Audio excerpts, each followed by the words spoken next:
അനുനയ നീക്കത്തിന്റെ ആത്മവിശ്വാസത്തിലാണ് V D Satheesan സംസാരിക്കുന്നതെന്ന് തോന്നുന്നു.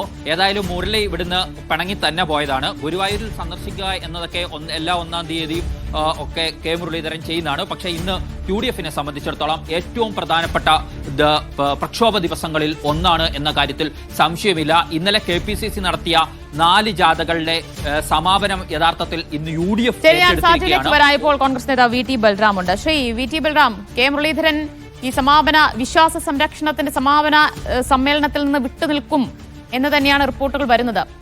എന്താണ് പറയാനുള്ളത്? ശ്രീ കെ മുരളീധരൻ കാസർഗോഡ് നിന്ന് ആരംഭിച്ച വിശ്വാസ സംരക്ഷണ യാത്രയുടെ നായകനായിരുന്നു. അദ്ദേഹത്തിന്റെ നേതൃത്വത്തിൽ ഇന്നലെ അത് യാത്ര സമാപിക്കുന്ന സ്ഥലം എന്ന് പറയുന്നത് യഥാർത്ഥത്തിൽ ചെങ്ങന്നൂരാണ്. ആ ചെങ്ങന്നൂരിൽ അദ്ദേഹം എത്തുകയും അദ്ദേഹം ആ സമാപന സമ്മേളനത്തിൽ പങ്കെടുക്കുകയും രാത്രി ഒരു 8 മണി വരെ അദ്ദേഹം ആ പരിപാടിയുടെ ഭാഗമായിട്ട് ഉണ്ടാവുകയും ചെയ്തതാണ്. ഇന്നത്തെ ദിവസം എന്ന് പറയുന്നത് നിങ്ങൾക്ക് അറിയാലോ, മലയാള മാസം 1-ാം തീയതിയാണല്ലോ. അത് ശ്രീ കെ മുരളീധരൻ എത്രയോ കാലമായിട്ട് ആ മലയാള മാസം 1-ാം തീയതി ഗുരുവായൂർ സന്ദർശനം നടത്തുന്ന ആളാണ്. അപ്പോൾ ആ നിലയിൽ ഗുരുവായൂർ ക്ഷേത്രത്തിൽ അദ്ദേഹം പോകുന്നതിന് വേണ്ടി അദ്ദേഹം രാത്രി തന്നെ തിരിച്ചു പോവുകയാണ് ഉണ്ടായതെന്നാണ് ഞാൻ മനസ്സിലാക്കുന്നത്. ശരി, ആയിക്കോട്ടെ. പക്ഷെ രാവിലെ ദർശനം നടത്തി വൈകിട്ടത്തെ സമാപന സമ്മേളനത്തിൽ അദ്ദേഹത്തിന് എത്താവുന്നതല്ലേ ഉള്ളൂ. അങ്ങനെ എത്തുന്നില്ല എന്ന് പറയുമ്പോൾ അത് അദ്ദേഹത്തിന്റെ അതിർത്തി തന്നെയല്ലേ പുറത്തു വരുന്നത്? തന്നെ ഇദ്ദേഹം ഈ ചെങ്ങന്നൂരിലെ സമാപനത്തിൽ മാത്രമേ ഉണ്ടാവുകയുള്ളൂ. അതിനുശേഷം ഗുരുവായൂർ പോകണം, മറ്റു പരിപാടികളുണ്ട് എന്ന് പറയുന്ന ഇന്നത്തെ സമാപനത്തിൽ ഉണ്ടാവില്ല എന്ന് നേരത്തെ തന്നെ പറഞ്ഞതായിട്ടാണ് ഞാൻ മനസ്സിലാക്കുന്നത്. അദ്ദേഹത്തിന്റെ ഷെഡ്യൂളിന്റെ കാര്യം എനിക്ക് അറിയില്ല. പക്ഷെ ഞാൻ മനസ്സിലാക്കുന്നത് ഇന്നലെ അതായത് മിനിഞ്ഞാന്നൊക്കെ തൊട്ട് തന്നെ അദ്ദേഹം ചെങ്ങന്നൂർ വരെ ഉണ്ടാവുകയുള്ളൂ എന്ന് പറഞ്ഞതായിട്ടാണ് അറിയാൻ സാധിച്ചത്.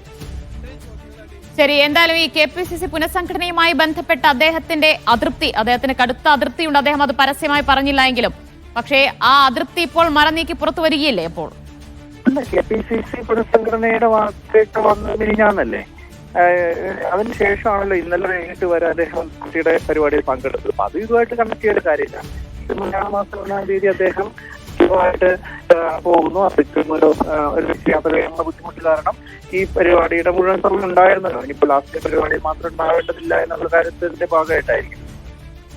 സത്യത്തിൽ ഈ യാത്ര തുടങ്ങിയത് ഇപ്പോൾ അവസാനം എത്തുമ്പോഴത്തേക്കും അതിന്റെ ഒരു ഉദ്ദേശശുദ്ധി പോലും അതിനൊരു മങ്ങലേൽപ്പിക്കുന്ന തരത്തിലായി പോവുകയല്ലേ ഈ ജാഥ? ക്യാപ്റ്റൻ തന്നെ പങ്കെടുക്കുന്നില്ല എന്ന് പറയുമ്പോൾ നിങ്ങൾ വീണ്ടും അതിലേക്ക് കൊണ്ടുവരല്ലേ? അത് രണ്ടാണ്. ജാഥയുടെ നായകൻ എന്ന നിലയിൽ അദ്ദേഹത്തിന്റെ റോള് യഥാർത്ഥത്തിൽ ഇന്നലെ ആ 4 ജാഥകൾ സംഗമിച്ചുകൊണ്ട് ചെങ്ങന്നൂരിൽ നടന്ന KPCC പ്രസിഡന്റ് ഉദ്ഘാടനം ചെയ്യുക, ദീപാദാസും അടക്കമുള്ള നേതാക്കളൊക്കെ പങ്കെടുത്ത യോഗത്തോടുകൂടി ജാഥകളുടെ സംഗമം കഴിഞ്ഞു. അതിനുശേഷമുള്ളത് ഇന്ന് ഒരു 2 കിലോമീറ്ററോളം ദൂരമുള്ള പദയാത്രയും അതുമായി ബന്ധപ്പെട്ട സമാപന സമ്മേളനമാണ്. അത് ജാഥയുടെ നായകർ നേരിട്ട് നേതൃത്വം നൽകുന്നതല്ല, അർത്ഥത്തിൽ അത് പാർട്ടിയുടെ മൊത്തത്തിലുള്ള പരിപാടിയായിട്ടാണ്. അപ്പൊ അതുകൊണ്ട് തന്നെ അതും അദ്ദേഹത്തിന്റെ ആബ്സൻസും തമ്മിൽ ബന്ധപ്പെടുത്തേണ്ട കാര്യമെന്ന് തോന്നുന്നു. ശരി, നന്ദി ശ്രീ VT ബൽറാം. KR സാജു തുടരുന്നുണ്ട്. സാജു, ഇതിപ്പോൾ വലിയ വിവാദമാക്കേണ്ടതില്ല എന്നാണ് VT ബൽറാമും പറയുന്നത്. അദ്ദേഹം അത് നേരത്തെ തന്നെ പങ്കെടുക്കാൻ കഴിയില്ല ഇന്നത്തെ സമാപന സമ്മേളനത്തിൽ എന്ന് നേരത്തെ തന്നെ നേതൃത്വത്തെ അറിയിച്ചിട്ടുണ്ട്. ഈ പട്ടിക പുറത്തു വരുന്നതിന് മുൻപ് തന്നെ അറിയിച്ചിട്ടുണ്ട് എന്നൊക്കെയാണ് VT ബൽറാം പറയുന്നത്. എന്താണ് യഥാർത്ഥത്തിൽ ഇപ്പോൾ സംഭവിച്ചുകൊണ്ടിരിക്കുന്നത്? മുരളീധരനെ അനുനയിപ്പിച്ച് ഇന്നിപ്പോൾ നടക്കുന്ന സമാപന സമ്മേളനത്തിലേക്ക് കൊണ്ടുവരാനുള്ള ശ്രമങ്ങളാണോ പുരോഗമിച്ചു വരുന്നത്?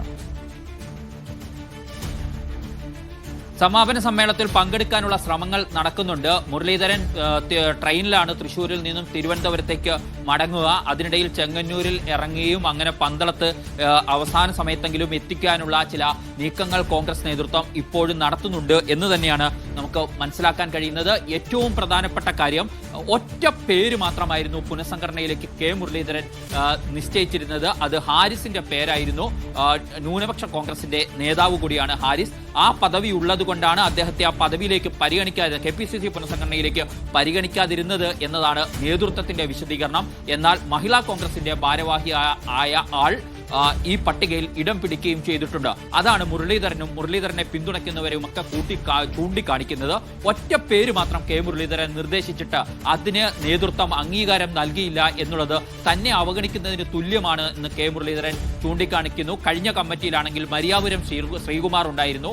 അദ്ദേഹത്തെയും ഇത്തവണ ഒഴിവാക്കുകയും ചെയ്തു എന്നതും ഒരു പ്രധാനപ്പെട്ട കാര്യമാണ്. ഈ ആകെ ഒരു പേര് നിശ്ചയിച്ചിട്ട് മുരളീധരനെ പോലെയുള്ള നേതാവിന് ആ അർത്ഥത്തിലുള്ള പരിഗണന കൊടുത്തില്ല എന്നതാണ് അദ്ദേഹത്തിന്റെ എന്നുള്ളതിന്റെ വിഷമം. ഇപ്പോൾ കോൺഗ്രസ് നേതൃത്വം വിശദീകരിക്കുന്ന ഒരു കാര്യം എന്ന് പറഞ്ഞാൽ കെ മുരളീധരൻ ഇനി പന്തളത്ത് ഇന്ന് പങ്കെടുത്തില്ലെങ്കിൽ അതിനൊരു പ്രതിരോധം ഇപ്പോഴേ തീർക്കുന്നുണ്ട്.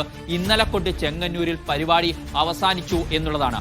ആദ്യം ഈ പരിപാടി നിശ്ചയിക്കുമ്പോൾ 18-ാം തീയതി വരെയുള്ള പരിപാടി കോൺഗ്രസിന്റെ പരിപാടി തന്നെയായിരുന്നു. പിന്നീട് UDF യോഗം ചേർന്നാണ് ഈ സമാപനത്തിനൊരു പദയാത്ര നടത്താമെന്നും അത് UDFന്റെ പദയാത്രയാക്കി മാറ്റാമെന്ന തീരുമാനം എടുക്കുകയും ചെയ്തത്. ഇപ്പോൾ വലിയ വിശ്വാസ സംരക്ഷണ റാലിയാണ് നടത്തിയത്.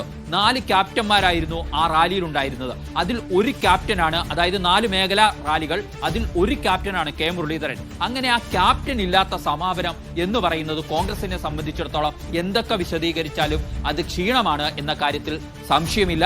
പക്ഷേ മുരളീധരൻ അനുനയിപ്പിക്കാൻ കഴിയുമെന്നാണ് ഇപ്പോഴും നേതൃത്വത്തിൽ ഭൂരിഭാഗവും വിശ്വസിക്കുന്നത്. അങ്ങനെ അവസാന നിമിഷം ആ പരിപാടിയിലേക്ക് എത്തിച്ചുകൊണ്ട് അനുനയിപ്പിക്കുക എന്ന് പറയുമ്പോൾ എങ്ങനെ സ്ഥാപിക്കാനുള്ള മുരളീധരൻ ഇന്ന് ഉച്ചയ്ക്ക് തന്നെ ഞാൻ മനസ്സിലാക്കുന്നത് തൃശ്ശൂരിൽ നിന്നും തിരുവനന്തപുരത്തേക്കാണ് അദ്ദേഹം ടിക്കറ്റ് എടുത്തിരിക്കുന്നത്. അങ്ങനെ തിരുവനന്തപുരത്തേക്ക് യാത്ര തിരിക്കും. ആ വഴിയിൽ ചെങ്ങന്നൂരിൽ അദ്ദേഹത്തെ ഇറക്കി വേണമെങ്കിൽ ഈ സമാപന സമ്മേളനത്തിലേക്ക് എത്തിക്കാൻ കഴിയുമോ എന്നതടക്കമുള്ള കാര്യങ്ങളാണ് ഇപ്പോൾ ആവശ്യം പ്രശ്നം. അതിനെങ്ങനെയായിരിക്കും ഒരു പരിഹാരം കാണുക? ചില അതിർത്തികൾ, വളരെ കുറഞ്ഞ അതിർത്തികൾ മാത്രമാണ് KPCC പുനഃസംഘടനയുമായി ഉയർന്നു വന്നത്. ഈ ഘട്ടത്തിൽ ചില ചാണ്ടി ഉമ്മന്റെ അതിർത്തി, അതുപോലെ കെ മുരളീധരന്റെ അതിർത്തി, അങ്ങനെയായിരുന്നു. സാധാരണഗതിയിൽ ഉണ്ടാകുന്ന വലിയ പൊട്ടിത്തെറികൾ ഈ പുനഃസംഘടനയുമായി ബന്ധപ്പെട്ടുണ്ടായിട്ടില്ല എന്നതാണ് കോൺഗ്രസ് നേതൃത്വം ചൂണ്ടിക്കാണിക്കുന്നത്. അത് വസ്തുതയുമാണ്. ഈ ഒരു ഘട്ടത്തിൽ കോൺഗ്രസ് ഇപ്പോൾ തീരുമാനിച്ചിരിക്കുന്നത് അതിർത്തിയുള്ള നേതാക്കളുമായി ഈ വിശ്വാസ സംരക്ഷണ റാലികളുടെ സമാപനത്തിന് ശേഷം, അതായത് ഇന്നത്തെ പരിപാടിയുടെ സമാപനത്തിന് ശേഷം വിശദമായ ചർച്ച നടത്താം എന്ന ഒരു തീരുമാനം എടുത്തിട്ടുണ്ട്. അത്തരം നേതാക്കളെ പരിഗണിക്കുക എന്നതടക്കമുള്ള ആലോചനകളുണ്ട്. ഇനി KPCCയുടെ സെക്രട്ടറിമാരുടെ പട്ടിക കൂടി വരാനുണ്ട്.